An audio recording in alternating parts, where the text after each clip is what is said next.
Topical and atypical.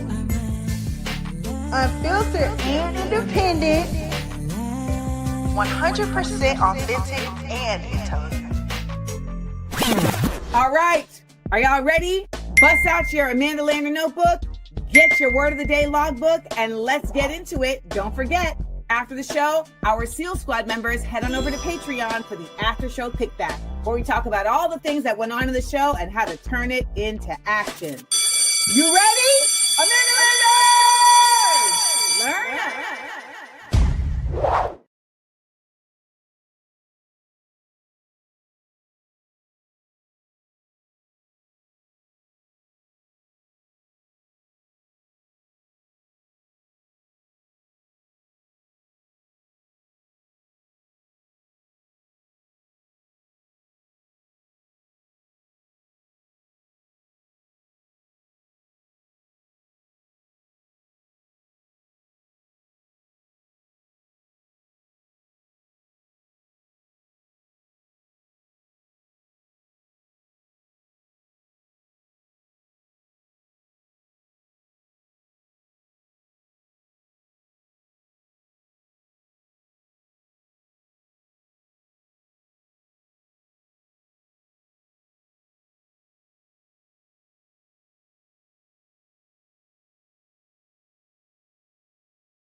Can y'all hear me?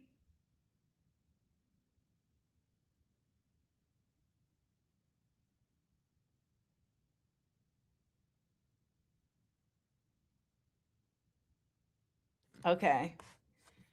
Good morning, everybody.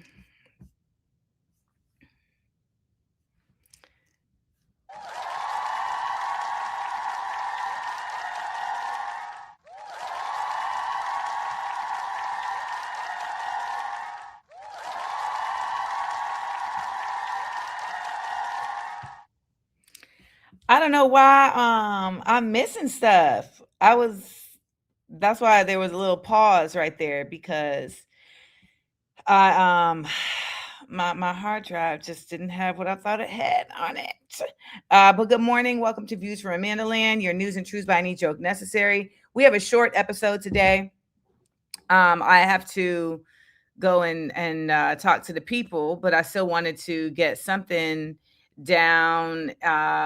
Something I still wanted to put something on here for y'all. So I'm really excited about our guest today, Chris Alfonso. He's another one of these folks that I found on the internet who's just smart as hell and making a lot of sense.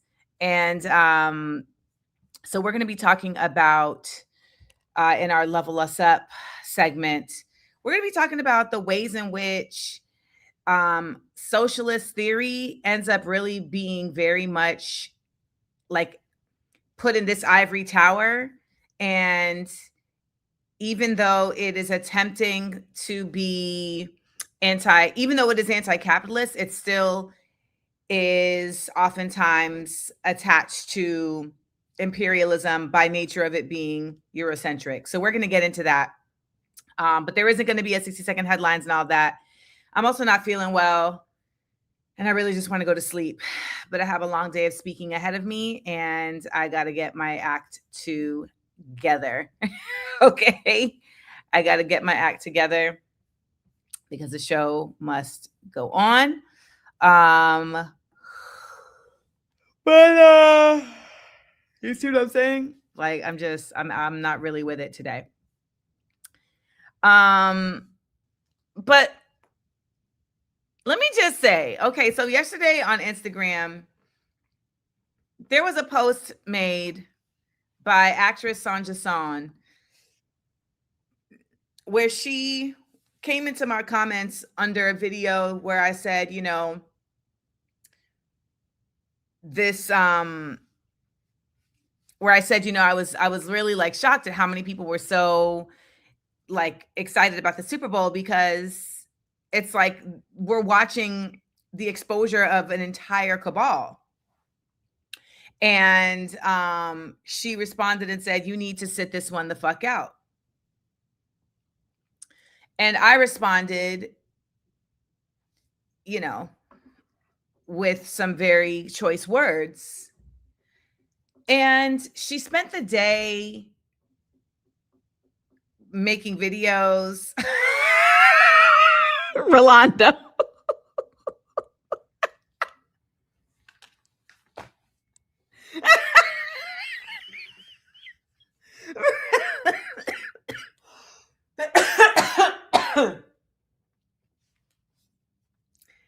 Rolando said, "What?"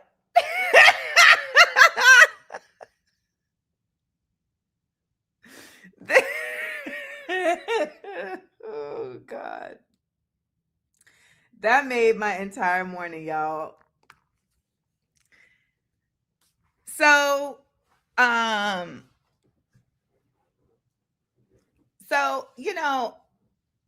she sent me a message last night asking to go on live, or to have a private conversation. And I want to just say something. You don't get to disrespect me outwardly for no reason and then expect my time for you to redeem yourself. I told her that, and I'm telling y'all that. And I think that's something that a lot of people don't understand. If you come at me sideways and it wasn't like she just came at me sideways one time. She spent the rest of the day coming at me sideways and then saying I need to respect my elders. And then, and then you send me a message saying, "Don't let the oppressor win." That's like when people try and bring God into it. Don't bring the oppressor into it, because it feels comfortable for you to try and put your nonsense on somebody else. You've already come at me sideways. Period. And if she had, her own opinions about the Super Bowl, I was not stopping her from that. But no one gets to come at you. And let me just say this again to y'all. No one gets to come at you crazy and then expect you to give them space to correct it. And I know that seems like a very unchristian thing because they love to talk about forgiveness, but no. Especially when they've already several times over been sideways. Like, you made the initial statement on my page, then you come on Instagram and do and then do follow-up statements that are sideways, half apologies with passive aggressive, statements, and telling me I need to respect my elders. Baby, you need to respect your youngers. Respect your youngers. Because let me tell you something. One thing I've always had is elders that respect me. That's actually been like very, very fulfilling for me. I have always had elders that respect me. There's never been because I'm older than you, I just get respect. No, you get care as an elderly person.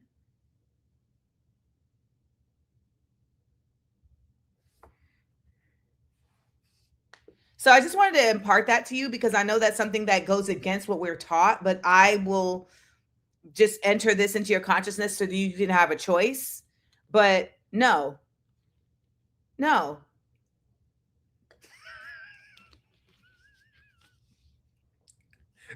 Reese said, "Not care as an elderly person." No.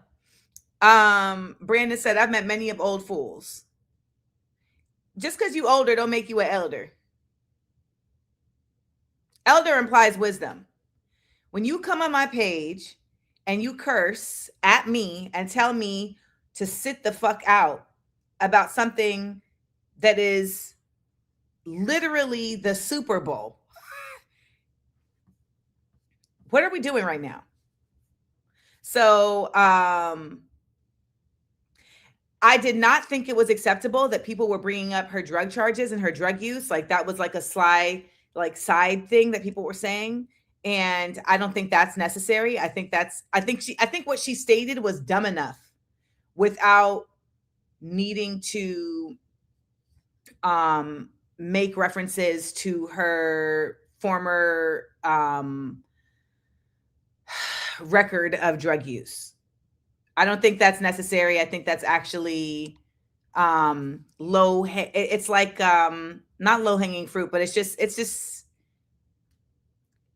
useless. It's not a relevant aspect of the issue. And I don't feel like addiction is a thing. I consider addiction to be sickness and illness. So I don't consider it to be a diss. So I saw a lot of people bringing that up. And you never saw me bring that up because that's not how I roll. Her words alone were enough. Like, so I just want to point that out. Yes, below the belt, Sarah. Yeah, it's just punching low. It's not necessary. It's punching down.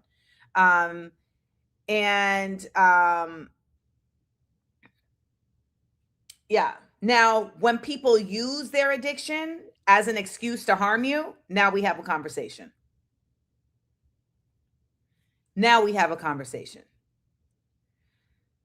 You know? Oh, I was drunk. Oh, word? Oh, I was drunk. So, oh, a word? Now we have a conversation.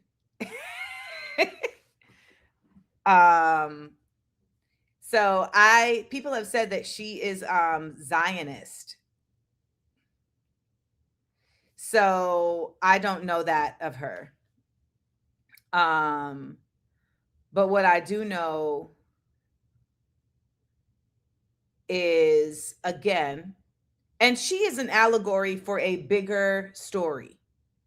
And the bigger story that I want to say is this concept of coming at people sideways and then expecting or making demands of them to be responsive. Okay, so she is not Zionist. Okay, so I'm getting like contrasting. Some people are like she's Zionist, some people think she's not. So to my understanding, Iman, she speaks up for Palestine, but she is like Israel has the right. So at the end of the day, I will say this.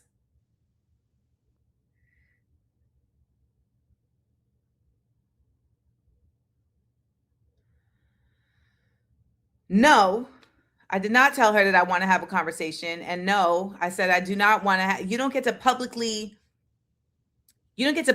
admonish me and then privately atone. That's not how it happens. And at the end of the day, I am very hardline about how I'm treated. And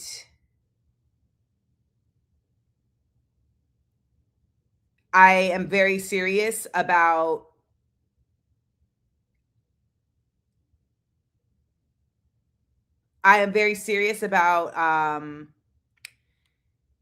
holding a certain level of regard at all times. So if she had come on and made a video saying, you know what, guys, I really came at her sideways and I should not have done that. And I hope that Celine, I've never met that woman in my life. So no, she does not know me. But she's just representative of a bigger conversation because she is not the only one who does this. She's not. This is a constant reality of my experience online. People come at me sideways, and then when I respond to them with their energy, it becomes Amanda is the aggressor. Like you saw people in the comments like, yo, we all need to get along. No, the conversation is not about we all need to get along. Go in her comments and say you need to apologize to Amanda Seales. It's not for me to have to then be okay with this. It's the same concept of people telling you that when someone does you dirty, you need to take it as a lesson and not try and get what was taken from you. You know, like when I was talking about how my ex owes me bread, like I have two exes that owe me a substantial amount of money. And folks are like, well, you just got to take that as a L. You know, that's just a lesson you learned. No, no, them exploiting me is not the lesson I learned.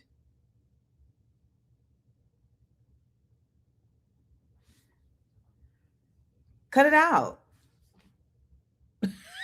Like, quit letting people trick you into that. Quit letting people trick you into thinking that you being victimized is a lesson. No. The lesson that needs to be learned is that they need to stop being aggressors. They need to learn a lesson, not you. When did we get into that? And this is very much colonialist, imperialist thought. This idea that you just need to take the L. It's the same reason why it's okay for Israel to attack Palestinians, but Palestinians can't stand up for themselves. Excuse me?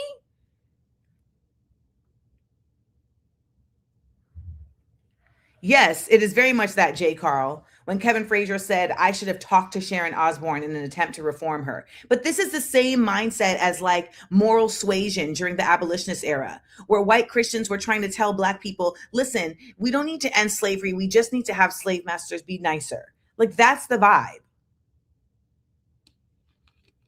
Time's up. My shirt is Scarab Beetles.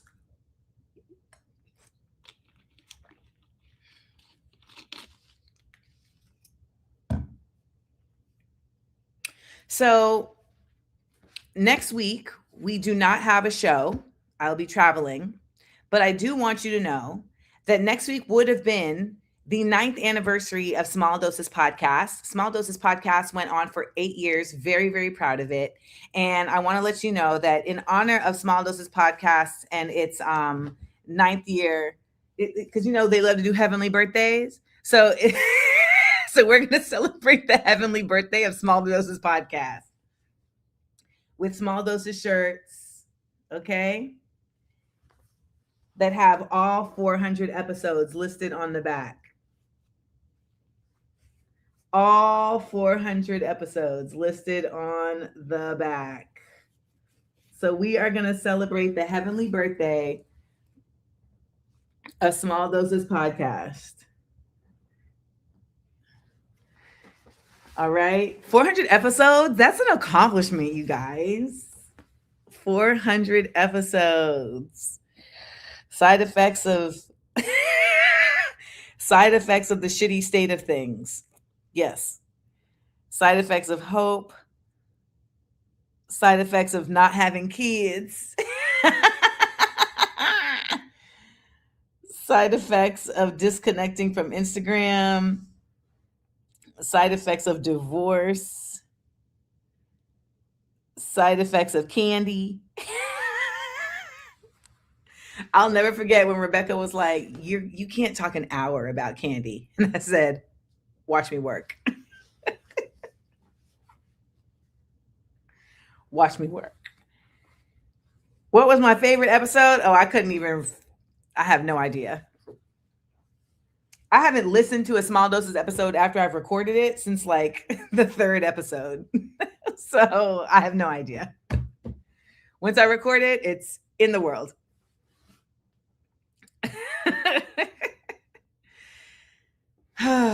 It's in the world.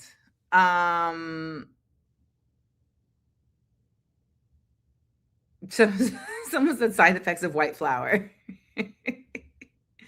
Listen, Claire, what was your favorite? Is like, I don't. So it's gonna drop on Sunday. I've said some wild things on Small Doses, Abby. So our guest is late, and I'm not sure what that's about. Let me ask Rebecca.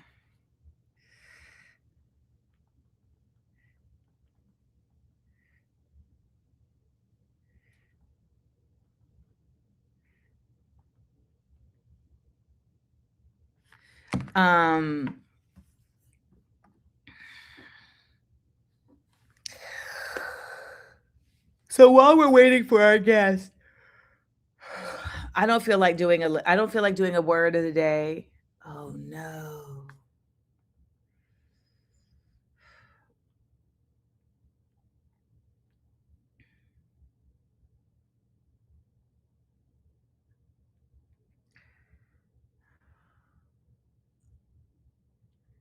Um yeah.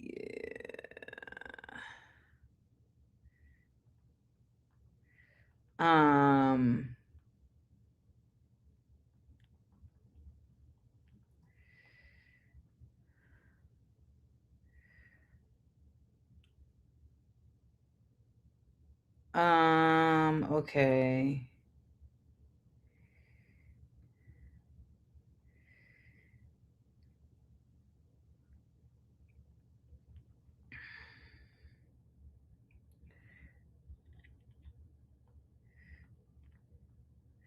Okay, so our guest is coming out at 11:30. Okay, so I'm gonna have to talk to you all for some time. Okay, so I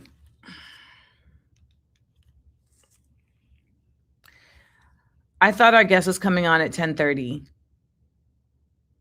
And our guest isn't coming on till 11:30. And I don't have a show prepared. So here we are. So this is a good time for if anyone has questions. This is the time to do it. So we get an hour of question time and hangout time.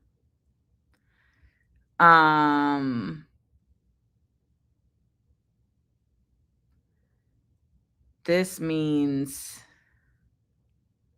that I don't get the rest that I thought I was going to get. Oh, damn it. I really thought I was going to get to sleep.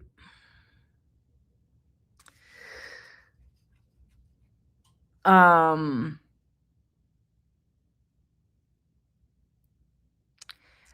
going to leave y'all in here and I'm going to take a nap and I'm going to come back at 11:30.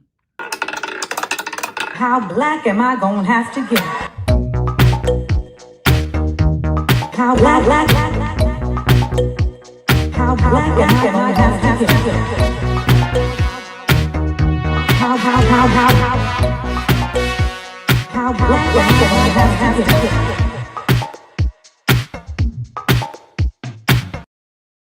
And talk about a book with not only the best title in modern political theory, but also the most misleading. Cedric Robinson's Black Marxism, The Making of the Black Radical Tradition, was published in 1983, and it's often summarized as linking critical race theory with Marxist class analysis. But that couldn't be further from the truth. What Robinson's argument is in Black Marxism is that Marxism is a Eurocentric political philosophy and has no bearing on the Black experience. Robinson substitutes a material theory of change with a cultural theory of change. And in doing this, he completely denounces Marxism and a class analysis. Instead of saying the traditional Marxist argument that the working class is collectively oppressed and therefore incentivized to organize together in order to resist their capitalist rulers, Cedric Robinson says instead that there is a cultural element within European society that has led them to be imperialistic. And then as Europeans navigate and expand across the globe, they instill this social element. And I'll explain the book. It's broken up into 3 parts. Number 1, talking about Europe before the evolution of capitalism. When Europe developed nation states, they already started to have cultural elements of intra-European proto-racism. What does that mean?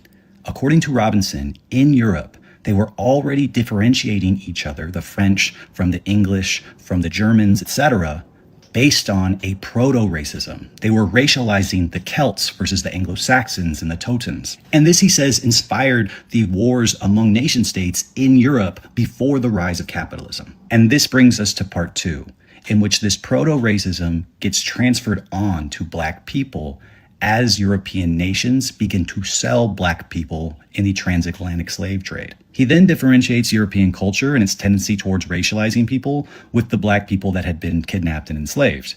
He says that Black people in their resistance have largely been nonviolent due to their cultural elements in Africa. All right, y'all, I'm back. I am back. I had my nap and our guest is here and I will explain everything to our guests when we bring them up. But thank you all for hanging out in the chat. And we are going to, the nap was very necessary. The nap was very necessary. You know, when, I don't know, but now that I'm older, it's like flying on a plane. It feels like, I don't know. I don't know if anyone ever saw the show, The Revenant. Not The Revenant. I always call it The Revenant, but I really mean the Rosinante. But The Expanse. And when they fly in G-force, it affects their bodies. And like, I feel like we act like flying in a plane is some normal shit. It is not. You are flying through the sky at like 100 miles an hour in a tin can. Your body's not supposed to do that. So I feel that more and more now that I'm older. That being said, we're back. I see that y'all really did stick with the chat, and I appreciate you. I mean, people will come back more, but I want to get us into our level us up guest for today. So let's get to it. Amanda Land.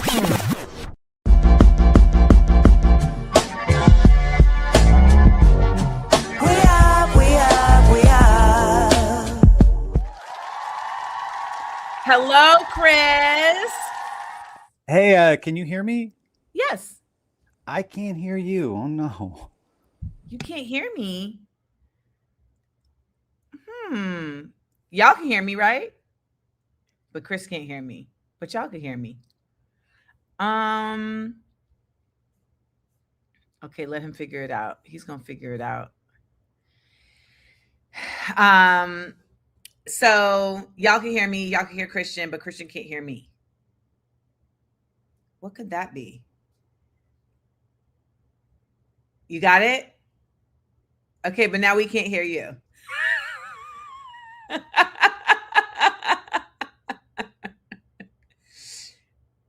We're gonna get there. So Ayana's here with their notebook.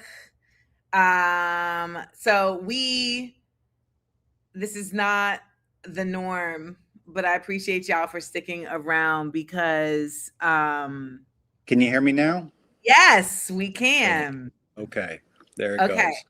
There it goes. So thank you for joining us. And you are one of the individuals.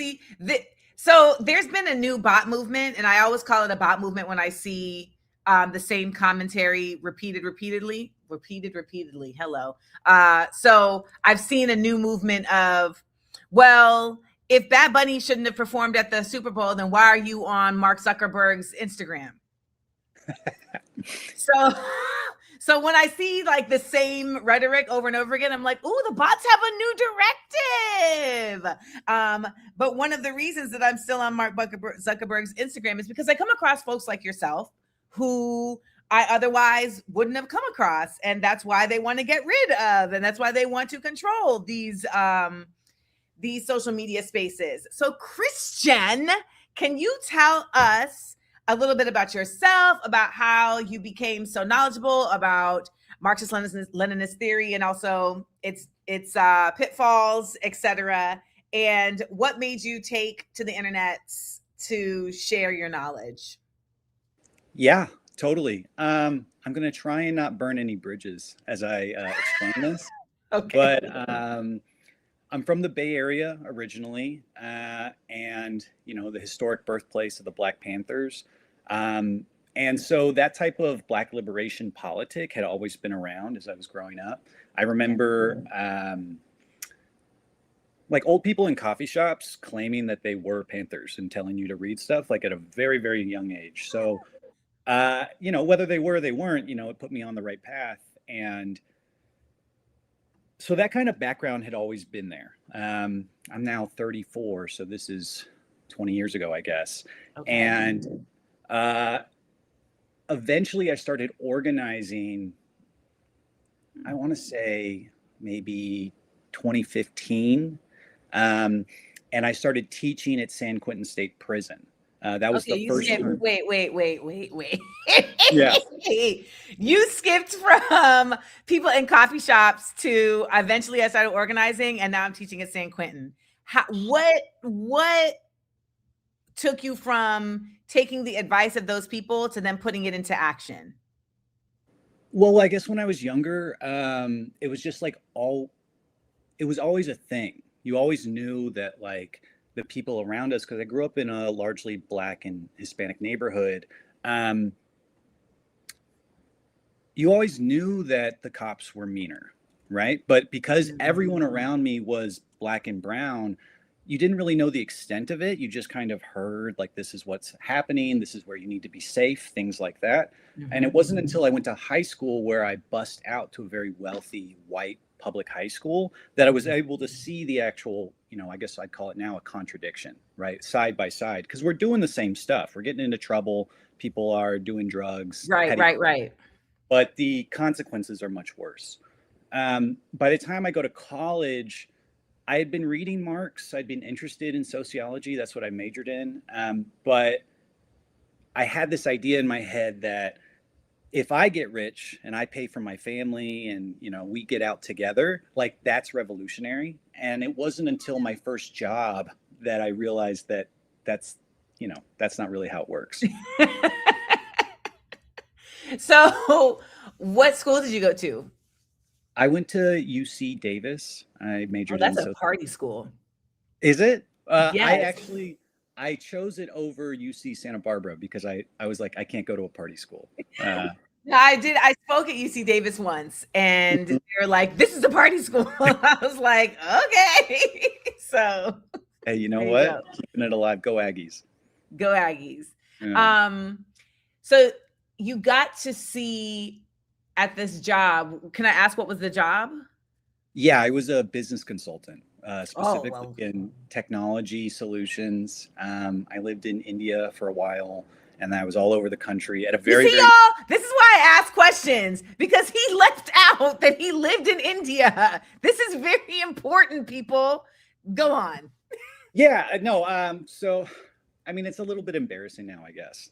But being a business consultant, I remember first of all, all the people I'm organizing, because I'm from America, are old and they have a lot of knowledge about what we're doing. And I just speak the language fluently and then graduated college. So like, it's a very weird dynamic between me and our offshore counterparts, right? Okay. I'm like supposed to be leading and guide. I'm the functional analyst of all these technical people. And then I'm supposed to be in charge of them. So it was that was a weird situation. But then when I would go into the projects, which again, were all over the country, Atlanta, New York, Chicago, LA, and then obviously Mumbai, your whole job is to reduce costs, which essentially means firing people or replacing them with cheaper options. That's the entire job. They don't say it to you in that language, but that's what you're meant to do. So when I kind of realized this, I'm reading Marx the whole time. And I think someone eventually kind of called me out. They're like, what is your problem? You're the world's like biggest poser. And, I had like, wait, was it a girlfriend? Yeah. It was a friend. It was a friend.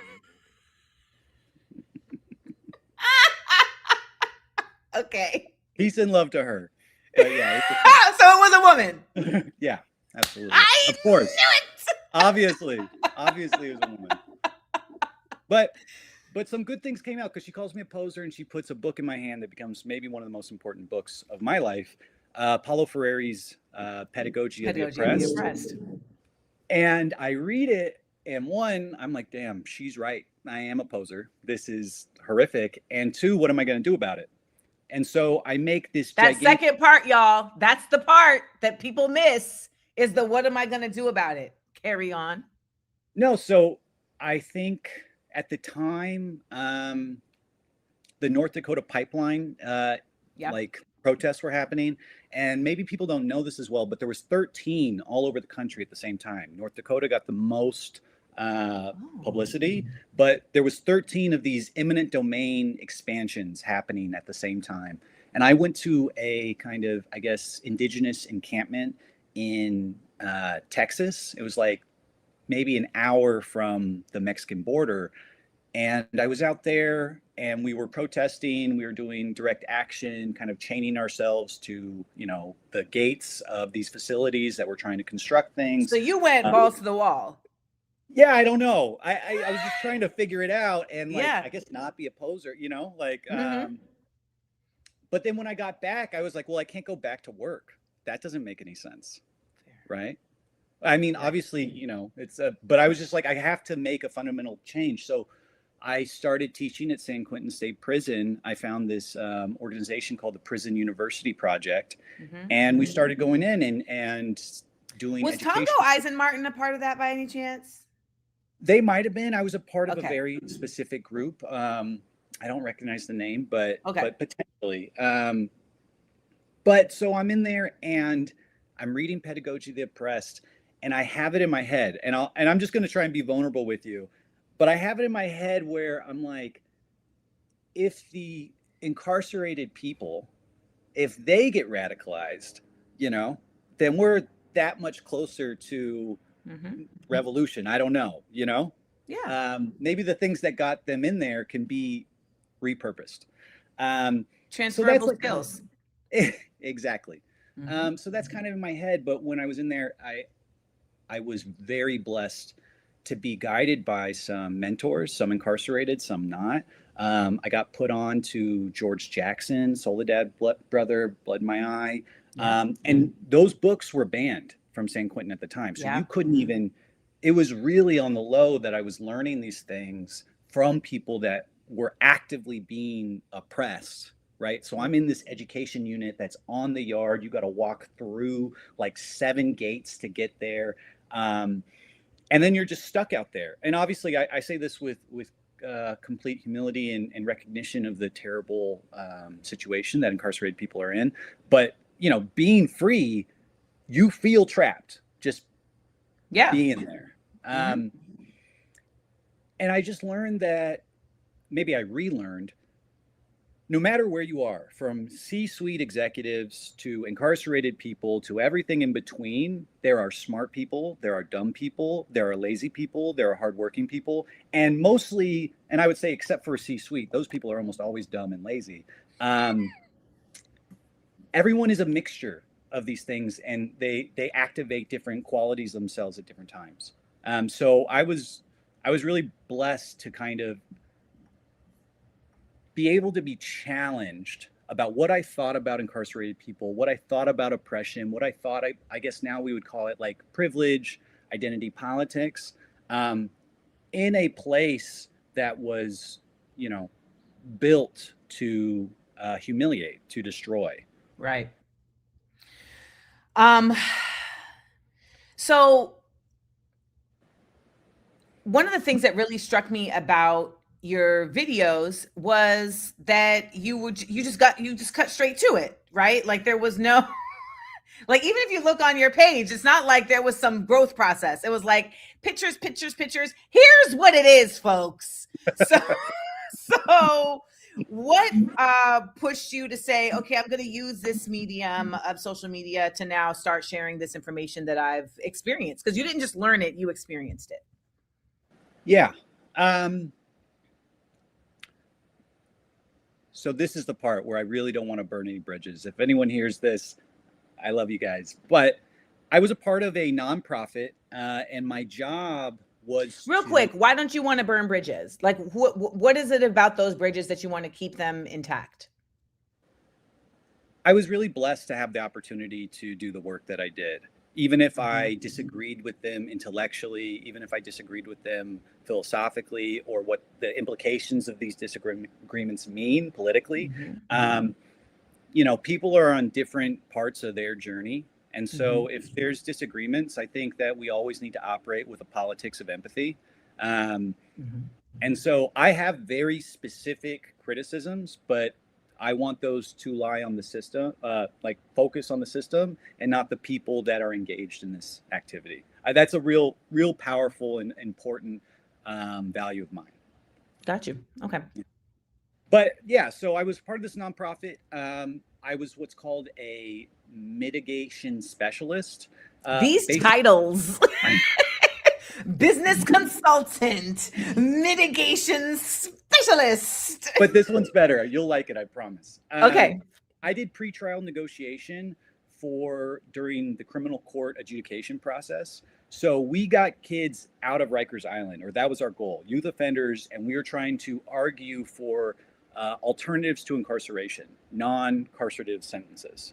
But this was not like your field of expertise. So how did you get trained to be able to do that? Oh, I moved to New York to study, I guess the program was called Experimental Humanities and Social Engagement, but I had an emphasis in Africana Studies, Black Studies. Who are you? I'm trying to do the stuff. I don't know if can we curse on here? Yes. Well, not really, but who are your parents? Walk around and find out, Who are your parents? Who are my parents? Like, what are they like? Where did you come from? Oh, my parents are very well-meaning, uninformed people. Ethnicity? Filipino. My father's Filipino, and my mother is like American white and Austrian. So my grandmother came over during the war. Or like right after World War II. So they raise you with good values. They just don't understand nope. Okay. My sibling and I, we raised ourselves, and we just got lucky being from the Bay. No, listen, we ask these questions because just like you were in the prison system thinking, how do I utilize what these people's gifts are how do I utilize what these people are incarcerated for to alchemize them into gifts, right? It's like, I feel like everybody is trying to figure out who has like a sense of soul about them. Like, how do I alchemize what I've been given into something positive? And some people were raised in like really informative households where they were at political meetings with their parents. And so they, were able to kind of just get it through osmosis. And then in the contrast, like yourself, you're like, well, it wasn't really my parents, it was my environment. Some people are just like, everything was trash. And so I just decided to be the opposite. So I'm always curious about people's pathway. Cause like you said, everyone's on their own journey. I guess I'll say my mom, kindness was a huge value to her. She, I know this is probably played out, but she really didn't see race. She wasn't really like that engaged in it. She didn't teach you race. That's what you mean. Yeah. And she was incredibly hardworking. She kept our whole family together like the whole time. So in those regards, you have like some kind of seeds of political analysis. But in terms of being political outright, I mean, I guess they were kind of, like I would say, uninformed liberals is the way I would describe them. I also don't want to make you blush, but I want to say this for the chat because they've already been saying it. But I think we can all acknowledge that anytime Filipino is a part of the ethnic makeup, there is fineness that comes out of it. This is a fact. I have rarely seen this not be the case. And so just know that everybody in the chat has already acknowledged, but why is he fine though? And the reasoning was because he's a good person. And I will also add, there's the Filipino in there. Hey, you caught me at a very Filipino time in my life. It's in there. So, okay, so can you repeat for me the program that you entered into in New York to get the skill set to be able to be the mitigation specialist? Yeah, and I'd love to shout someone out too. So wait, someone asked, can he sing though? Oh, unfortunately, I've been shunned by my people. Okay, I studied experimental humanities and social engagement in graduate school at NYU. My academic advisor was Michael Ralph, who's now at Howard. And I think if I had not met Michael, my political trajectory would have been massively different. When I came into NYU, I was really engaged in a very particular type of popular Black philosophy. Yeah, like I don't know, maybe you'd call it like Afro-pessimism, things, basically like this idea that all of human life is kind of organized and developed by, first of all, anti-blackness on one side, and then white supremacy on the other. And that's not to say that I don't think those things are important now, but my advisor really kind of hammered home into me the rigor of what it means to research and the difference between maybe what we would call like a religious belief, right? Okay. Like I consider myself a researcher. I consider myself like a scholar, and that requires um, falsifiable hypotheses, right? You need to make a claim and then be able to measure it in order to say that like this is why you believe this thing. Whereas, and I would love to get into this more fully because I did prepare like a little brief intellectual history of this whole thing and the implications on the The political floor is world. yours. But yeah, like this is, I'll just cut this part short. Like without Michael, I would have never had the confidence to really say my ideas about particularly Black issues, despite the fact that I consider myself a part of those communities, although never would say I experience what it's like to be Black, obviously. But I've grown up in those communities. My friends, my family have been among those communities, and I do consider myself a part of that and a part of my lineage. All my heroes are Black, you know? So without Michael, who was, I would consider a Black communist, I would have never had the confidence to do any of this. Well, shout out to Michael. Shout out Michael Ralph. Yeah. I need to go sit down with Michael Ralph in New York. Yeah. So you said you prepared a brief. So put it together. Get us together. Yeah. So you invited me on to talk about Marxism, about like Marxism in the academy, Marxism as maybe a political framework. I would say that Marxism is like not that popular, but it's getting more popular now, at least in my experience. The thing that is interesting to me is like how this has kind of developed, because, you know, before the 1960s, you could not be a serious academic without engaging almost primarily with Marxism, right? And so what happens in maybe the late 50s, early 60s is you have the rise of a thing that we've all heard now, but very few people can explain, called postmodernism. And postmodernism is, you know, as the title kind of suggests, a rejection of a thing called modernism. So I'll explain what those are. Yep. Modernism is a belief in like grand historical narratives. So Marxism, as a philosophy that seeks to liberate the working class, and through doing that, liberating everyone, every person, is a universal philosophy. It tries to change the globe. Postmodernism claimed, in retaliation to that, that there is a polarity of histories, a polarity of understanding how we look at the world, how we navigate the world, and that some identities and cultures have been grossly dismissed and ignored. Yes. Now, both of those things are true, obviously.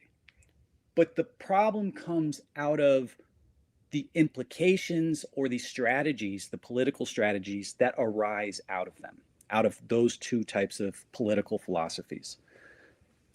So you have modernism basically being the ways that people understand the political realm up until the 1950s. Then you have the decolonial movement in Africa.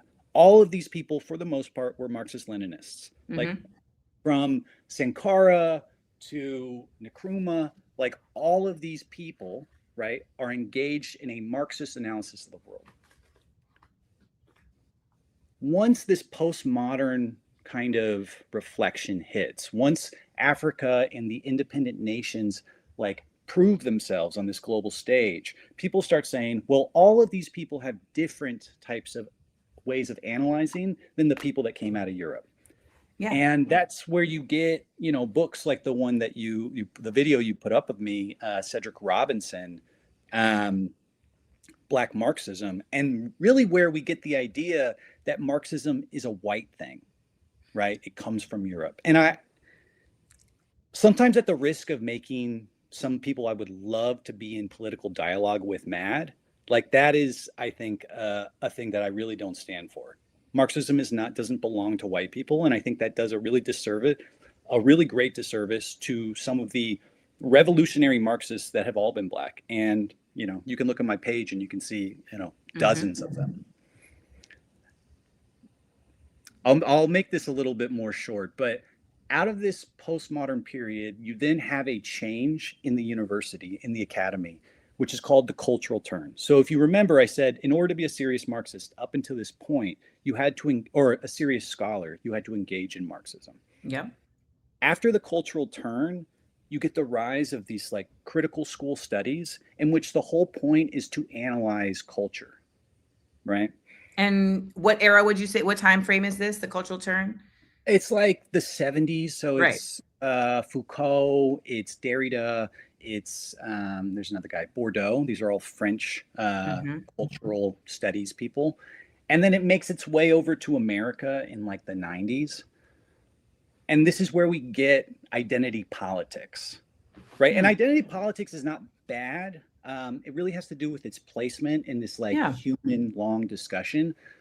But the issue is that the cultural turn, like when we analyze the world through culture, we can have the veneer of radicalism without actually ever challenging power, right? And in the academy, what that means is you can like talk the talk and then still get promoted. You get what I'm saying? Yes. Yeah. Which ends up being, this is maybe a reach, but this is what I was trying to explain to people about Bad Bunny at the Super Bowl.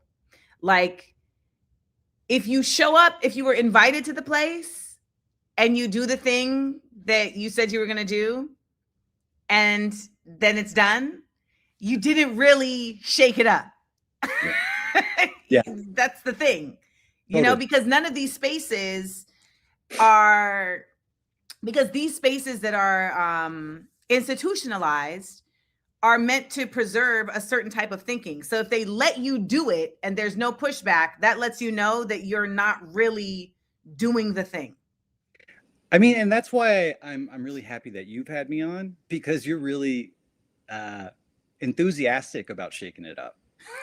That's something I've noticed.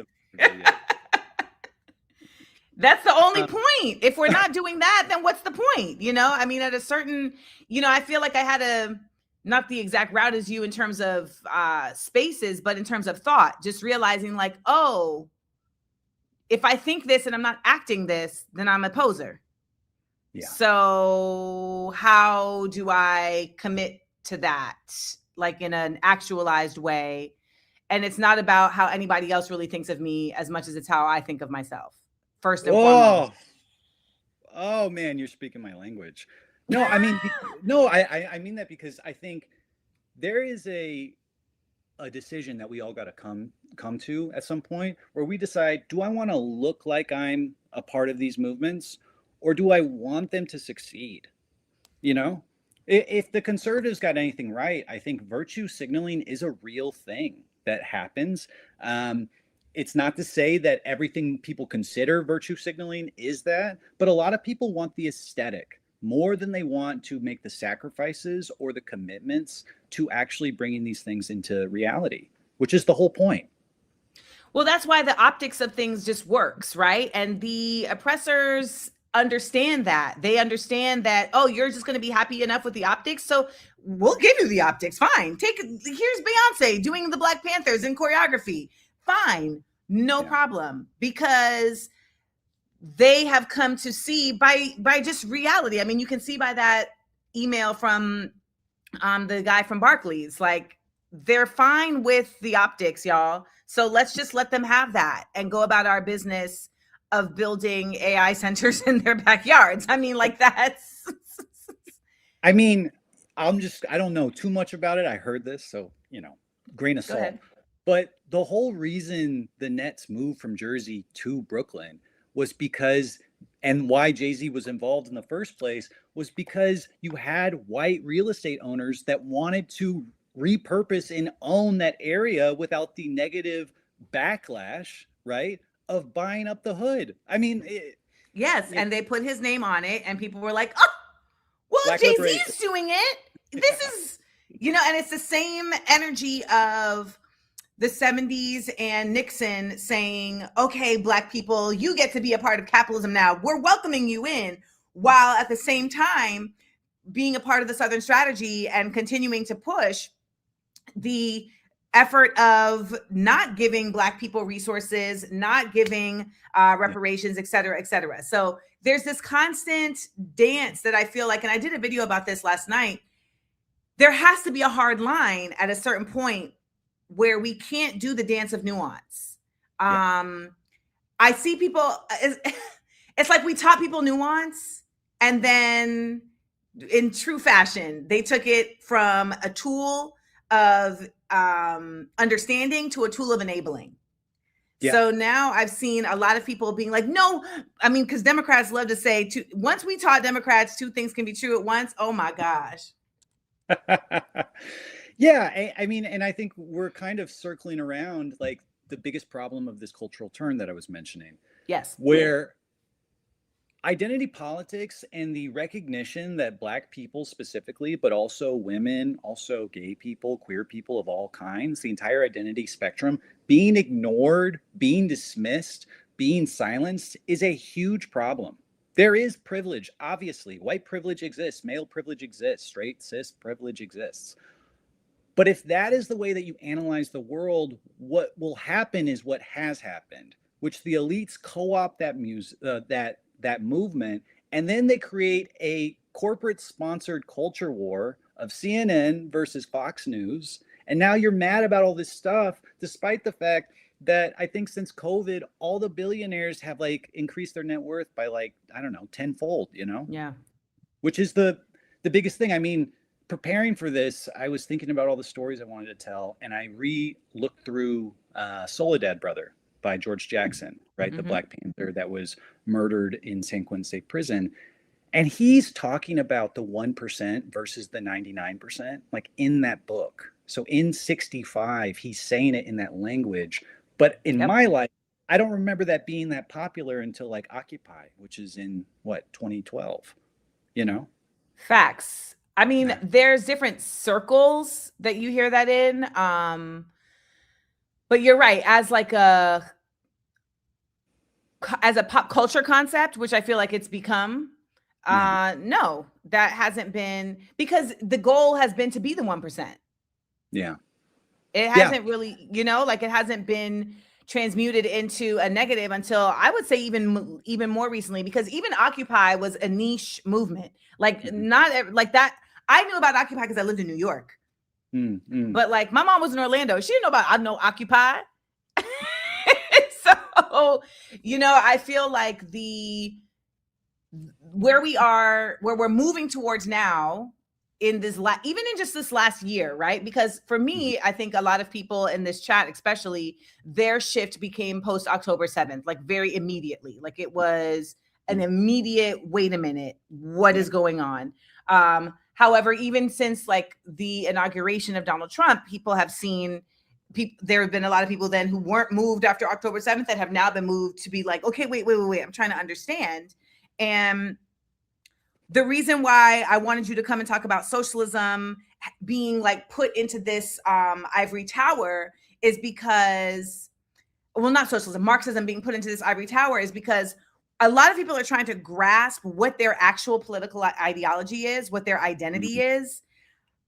And they are dealing with like these conflicts that either are inward or are beset upon them by just the influx of information and misinformation and disinformation that we're always getting, that pits your personal, your personal politics and then your identity politics and then, your patriot politics, et cetera, et cetera. It's like, that's where you get Black people who will say, I'm a proud Black person, but fuck the police, but I don't care about Israel.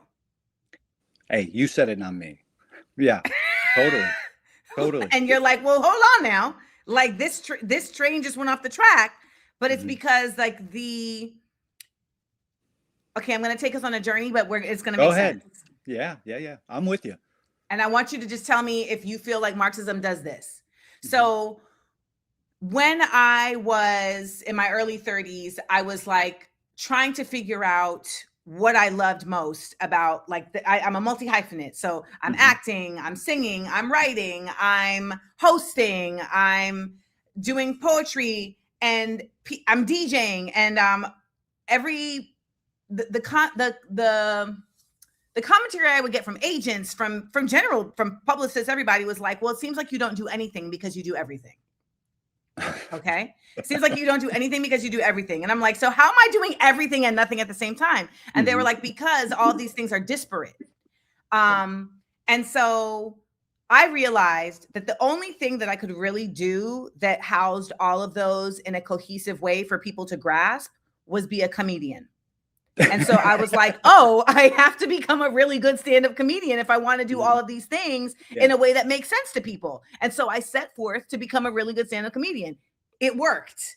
It was there. I was already like, Mhm. so that worked, but it served as an umbrella for me to be able to develop all of these things that seemed disparate, but in a home. Would you say that Marxism is that? Or is there anything for that? No, I'm gonna steal that. That's a great. Oh yeah. No. I mean, so I have the academic background for the most part. I went to fancy school, but the thing that really taught me Marxism was going to San Quentin, was being a part of the communities, being in the New York criminal justice system, being in Rikers Island. The whole point of all of this is to figure out how do we communicate it to people, to the masses. And so stories like that. Damn it. Did he freeze? Did we freeze? I'm not frozen on my side. Oh no. I don't know how to fix this.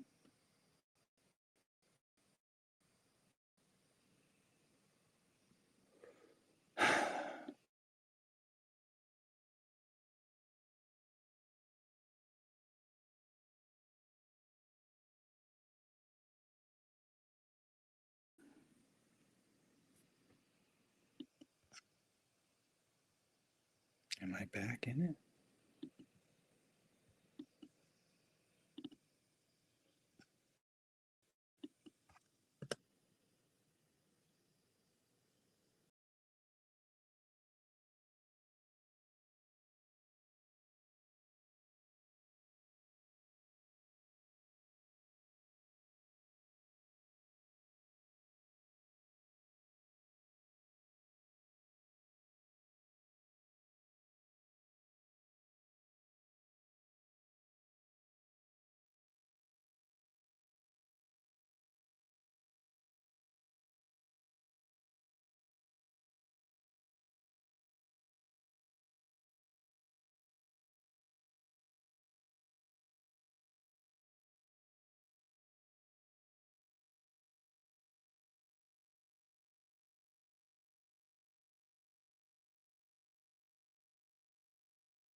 Am I back?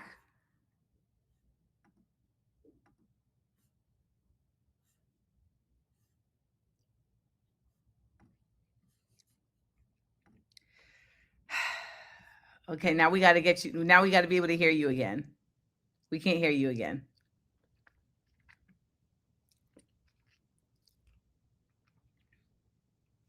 How about now? You see, that's the feds. No, that's actually just internet in Mississippi. Okay, so you said that you learned about that socialism became real for you at San Quentin. That's where I lost you. I was complimenting you. But basically, the whole point of all of this is that we need to figure out ways where we can explain these high level concepts to anyone, right? And that's not a form of elitism or classism or whatever. It's just recognizing that different people are on their journeys. So when you're saying by becoming a comedian, I now can gain access, right, to all of these different skills and really allow them to shine and highlight both on their own, but then also in combination with all the others. It's a beautiful, beautiful metaphor. Because Marxism, the point of Marxism is that it's a framework, right? It's not like I don't know, it's not a religion. That's the point. It's a framework of how we understand the world that makes sense to what's going on. So when I think about Israel and Palestine, I immediately think of Marxism. When I think about George Floyd, when I think about COVID, when I think about, I don't know, girl boss feminism versus Marxist feminism, right? Right. Like yeah. all of these things, Marxism has a place and it wants to explain those things based on very specific assumptions. So yeah, I totally agree. And like I said, I'm gonna steal the line, and now I'll name drop. Thank you very much. I mean, that's really the work. I feel sometimes, I am like, people will ask me like, well, what do you actually do? And I'm like, I'm in the work of decolonizing minds. That's where I'm at. Like, I know that we have work that has to be done on the ground. There are people that are very, very good at that work, that are great at organizing, that are great at building co-op farms. We just had a brother on the show last week, Lawrence Seals, and no relation. And, he's built an entire community of folks who are building farms within their homestead farm communities within their various communities, right? However, we can't do that if we have people who don't think that that's necessary. And we have been under like a very deliberate psyop to take us out of understanding that awareness. Why'd you smile? No, I mean, I agree. I think the whole world is a psyop. And like it is. I talk about this all the time. I don't want to get too deep into it, but I've been. They want you to get too deep into it. Everyone here wants you to get as deep into it as you want. I've just been thinking, like at work, I'll be at my job. I do outpatient psychiatric now. We provide psychiatric care nearly free to homeless and near homeless people here in New York City, so that we can keep them from being hospitalized. But awesome. I'm at work, and all I can think about is it is not a joke. The people that run this country, maybe for the last 40 years, maybe longer, have all been murdering pedophiles.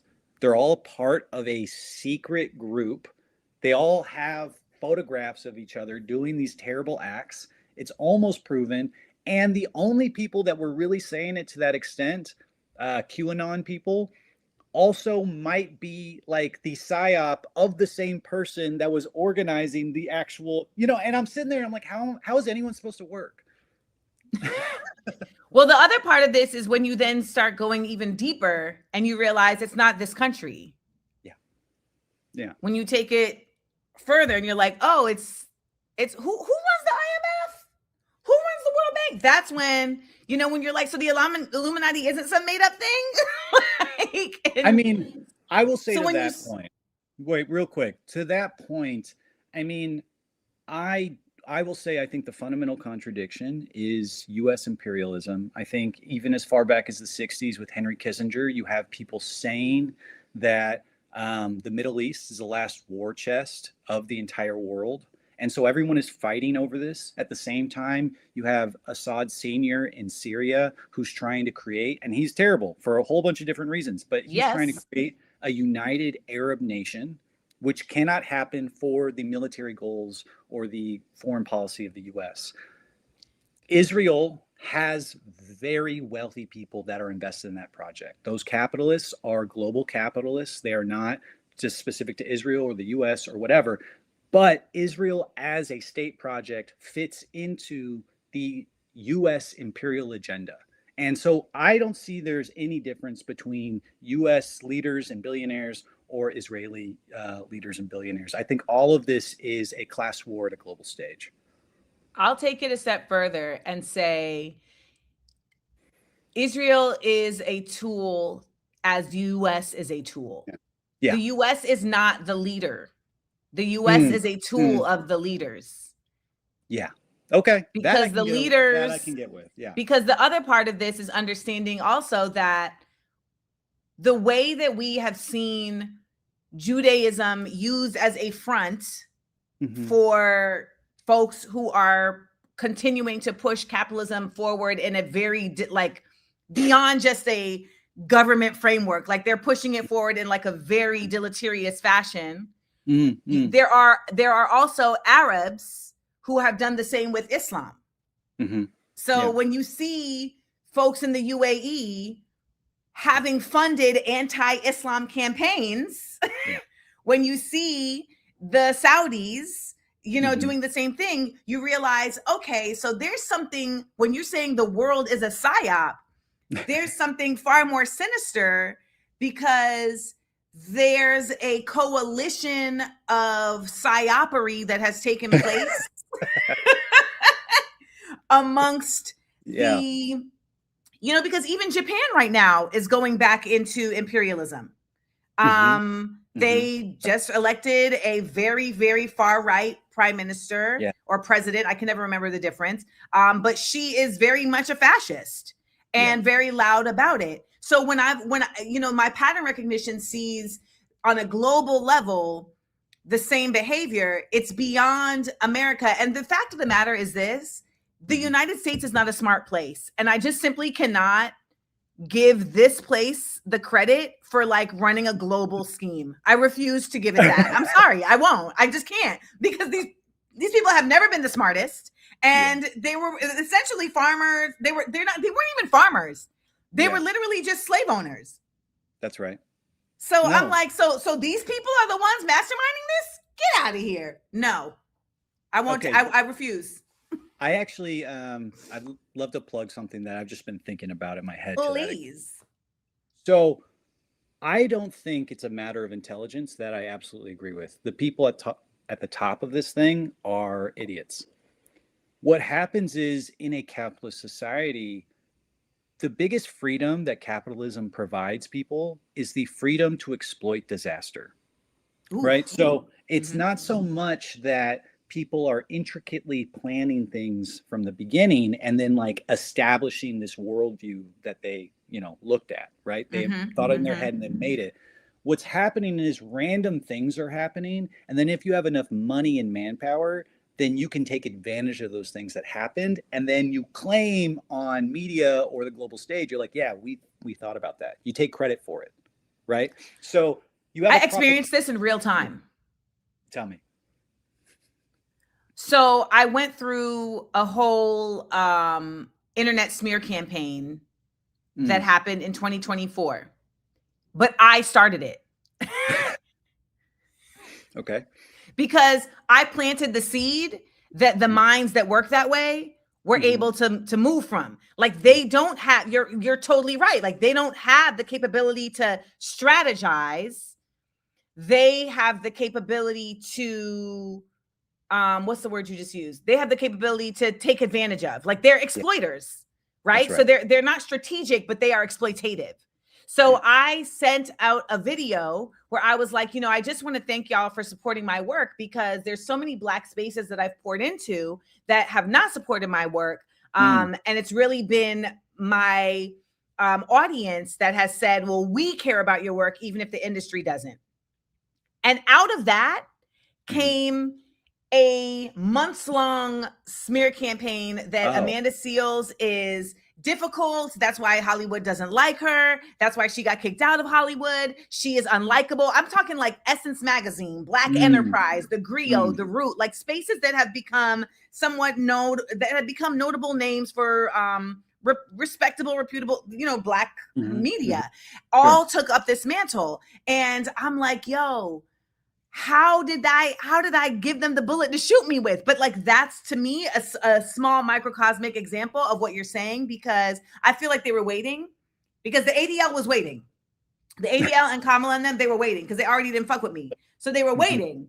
And then I was like, here, sir, more food, sir. And they were like, gotcha, bitch. Thank you. Well, you were speaking truth to power, right? That's what's going to happen. You're going to get smashed. But I just found it fascinating that it was an exploitative mind that was able to, because I don't think that way. Yeah. So it never occurred to me that making that statement could be turned into something to harm me with. because I don't have an exploitative mind. And so that's something I've had to actually develop in the last 2 years, is to understand how they move. Well, it's funny you say that. I'm sure what you're experiencing is so much more intense and severe. But over the last year of doing this, I've also, in a very small way, like realized, like, damn, people are watching, and not only are they watching, they're trying to, like, I don't know, get you. Like, people are really, they're trying to, yeah, and it's, you have to be very careful, and then you have to think about the conversation that could be had about that conversation, and like how the implications of this, it's. That's why you prefaced with, "I don't want to burn any bridges." Yeah, I mean, it's nothing but love from me. And that's really what it's about. But I mean, to your exact point, to like, do you know Norm Finkelstein? You ever heard of him? Don't insult me. Okay, perfect. Sorry. But I also want to talk about Chomsky, because it's, let's just do this right now. So I'm seeing people really be like, we can't cancel Noam Chomsky, even though he was on the jet with Epstein. And I'm just like, where does the line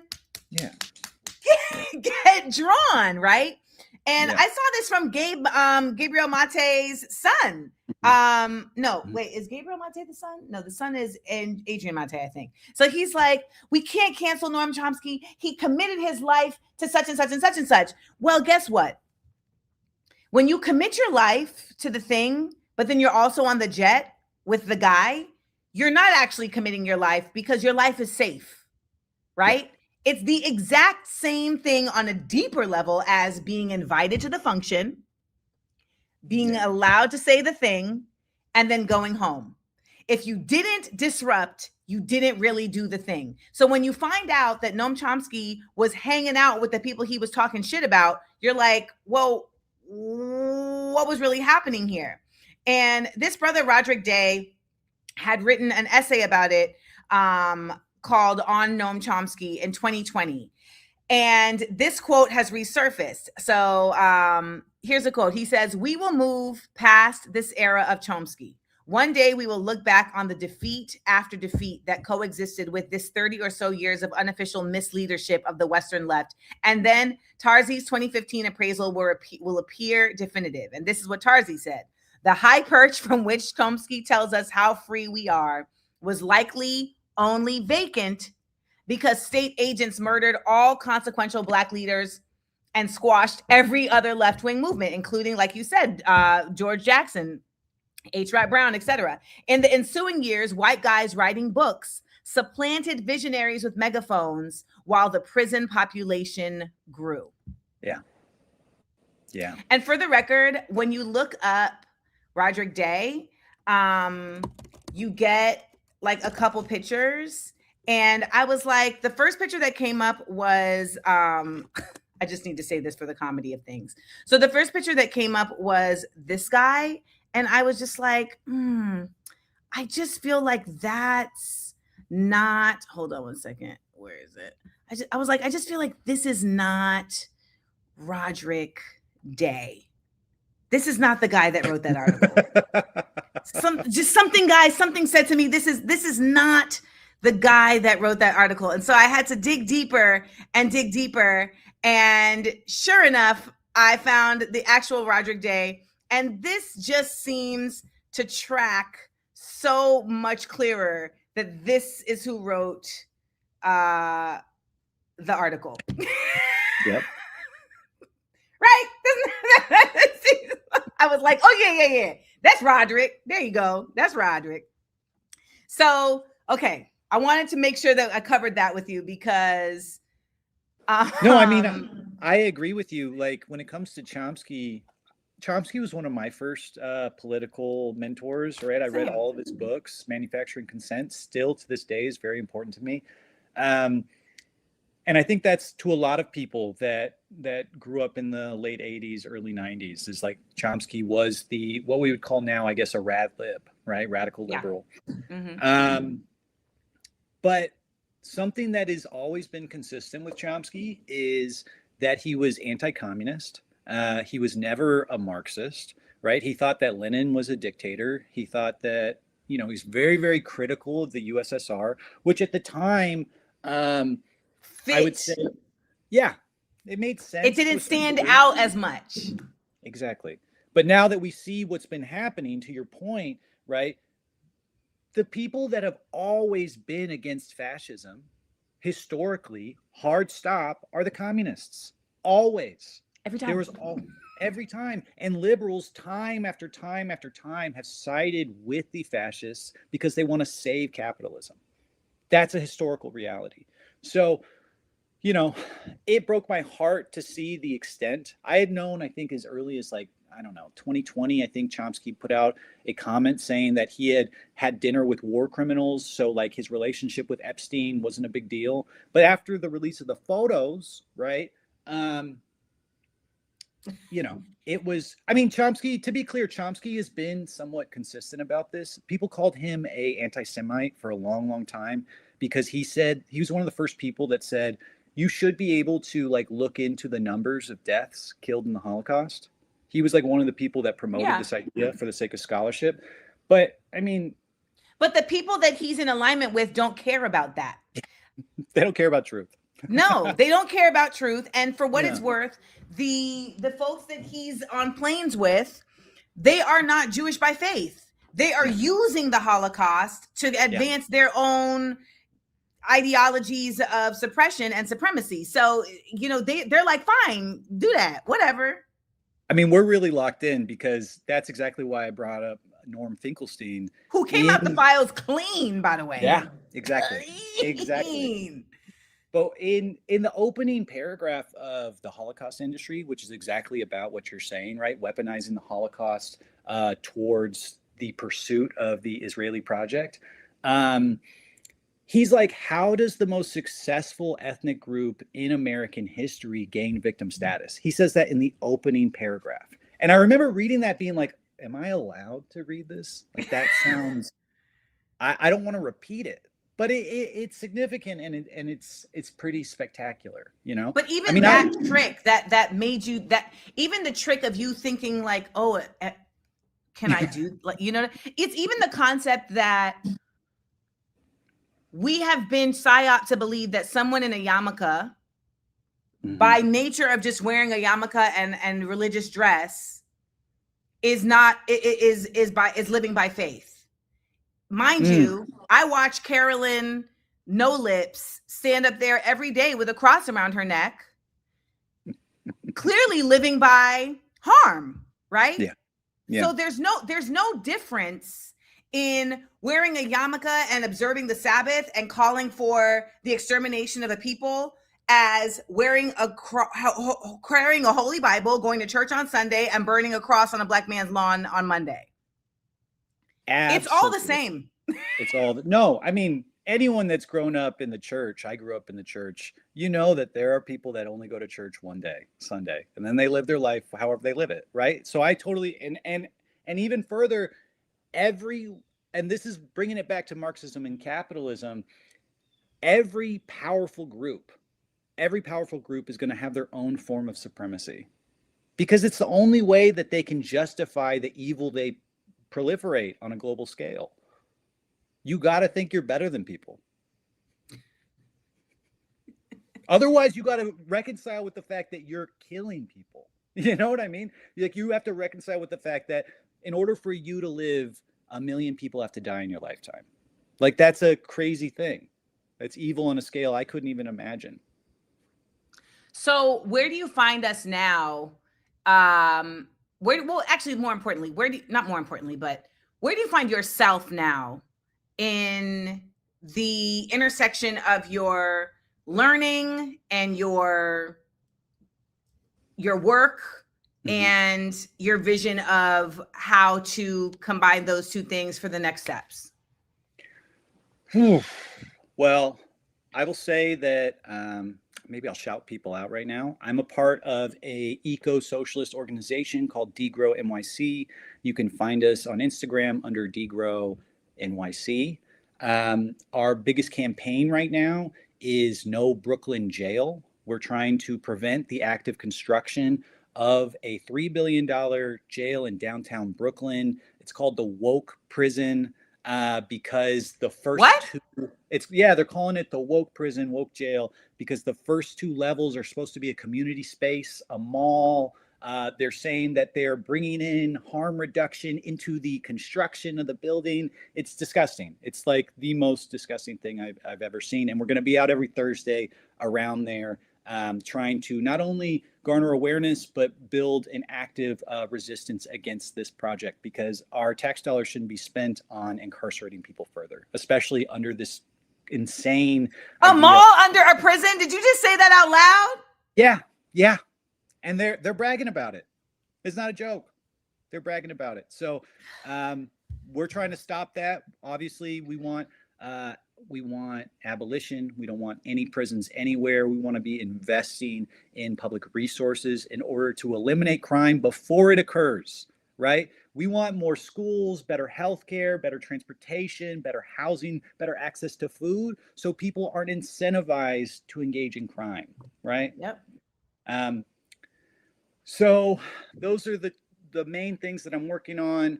I also I'm going to be releasing a set of workshops on the philosophy that underpins Marxism. It's called dialectical materialism. It's the philosophy of change. I've been working on this for a long, long time, maybe a decade. So Really? yeah, that's my first love is Hegelian dialectics, Marxist dialectics. So Everybody's got to love. Everybody's got to love. Have That's you right. read Parable of this Hour? I have a copy on my desk, but I haven't read it You yet. cannot talk about the dialects of change, the dialectical of change, without reading Parable of this Hour. I'm excited now. I definitely will come back and tell you about it. It is imperative. So appreciative of your time and you spending time with us. I know folks today are like, we were in class, and you can follow Christian at Jean-Paul_Fartre. People in the comments were like, oh, we get it. One more underscore after the Fartre. There's another underscore. Yeah. See, y'all with that's some real Gen Z shit. Multiple underscores. Okay. Wait, there's an underscore after the Fartre. Yeah, both before and after. Okay, corrected, y'all. Corrected. There we go. Can they get the links to what you were just speaking about, the No Grow Brooklyn and the woke prison nonsense, all there? Okay, all there. Great. Totally. Thank you again. Keep growing, keep shining. And I'm going to have to tap in with you in New York. So I will be doing so. So look out for that email. And, we just really appreciate, I just always appreciate folks who are very, like you were like, can I get vulnerable with you? And everyone's like, yes.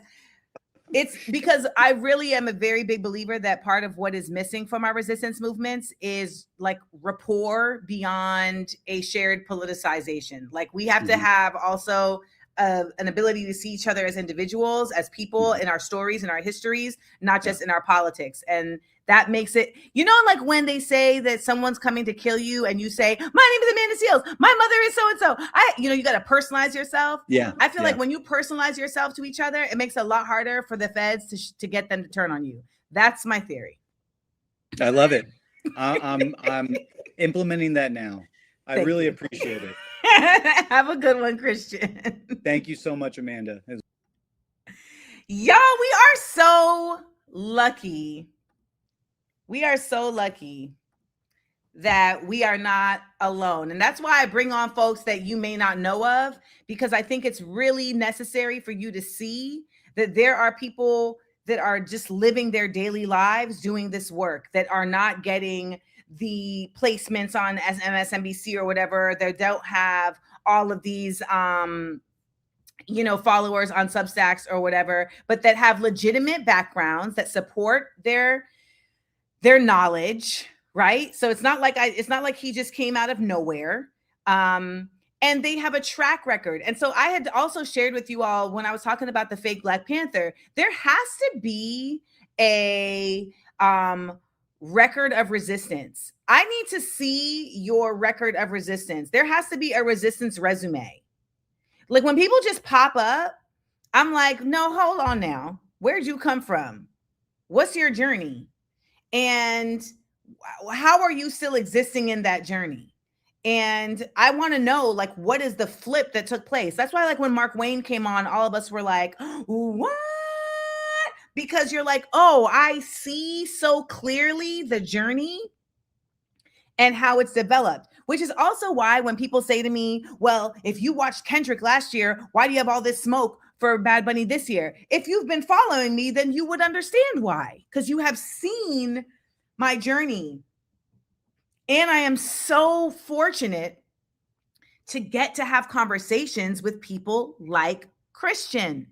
I am in conversation on a regular basis with people like Christian, like Lawrence Seals, like Rosa Clemente, like Abby Martin, like Claudia de la Cruz. And then I go in the after show for the Patreon kickback, and I'm in conversation with the members of the SEAL Squad who are also brilliant minds that are doing things in their own communities, that are doing things in their own notebooks, etc. So, this is what I mean by you have to like make yourself be orbited by the energy and the values that you live by and that you want to live by. It's not simply just what you're watching, it's what you're living. So don't ever get it twisted. Like the evolution doesn't happen outside of you, it happens inside of you, and it's really about what you're engaging with. And over the past year, I have engaged with just far too many brilliant and steadfast souls for me to start in the same place as I was, for me to end in the same place as I was. Now someone said, I believe the Black Lions had a meeting telling that. The head of the Black Lions was a blood like the other day. And then he was a rapper with a bow tie rapping about Christian, like rapping Christian raps the day before that.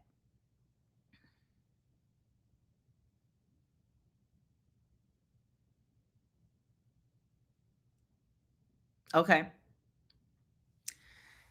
So normally we would go on for another 2 hours, but today we are going to end the show a little early. And yes, Stephanie Victoria, Christian rap, which in my opinion is the worst kind of rap. I heard a Christian rapper say, I'm so blessed when I sneeze, don't say bless you.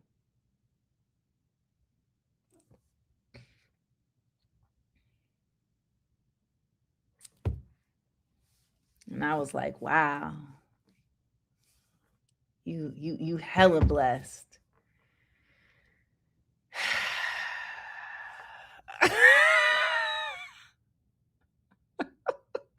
I was like, so yeah. So I'm going to oh,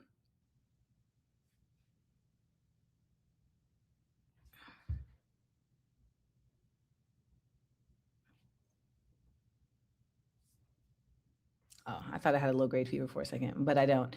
So bye, Liz. Go back to that corporate space and don't do any of the work that they told you to do. Just do just enough not to get fired. And I am going to see you guys over at the kickback. Remember, we do not have a show next week. So we will be back the following week. The following Wednesday, we will return. And that will be February 25th. And we'll be with Frederick T. Joseph. So take a look at Frederick T. Joseph. And when I tell y'all why we're not having the show next week, you're going to be very like, oh my God. So we're also going to miss Reese's birthday next week. So we need to wish Reese a happy birthday. Happy birthday to ya. Happy birthday to ya. Happy birthday. Yeah. All right. Y'all know what time it is. It is time for your 30 seconds of stillness. And I will see you over at the after show kickback for all of my Patreon folks. Want to remind you that when you subscribe to Patreon, you are supporting my work. It is a $5 subscription and you can cancel at any time. And you are providing the financial support for me to continue to do shows like this for free. 30 seconds of stillness.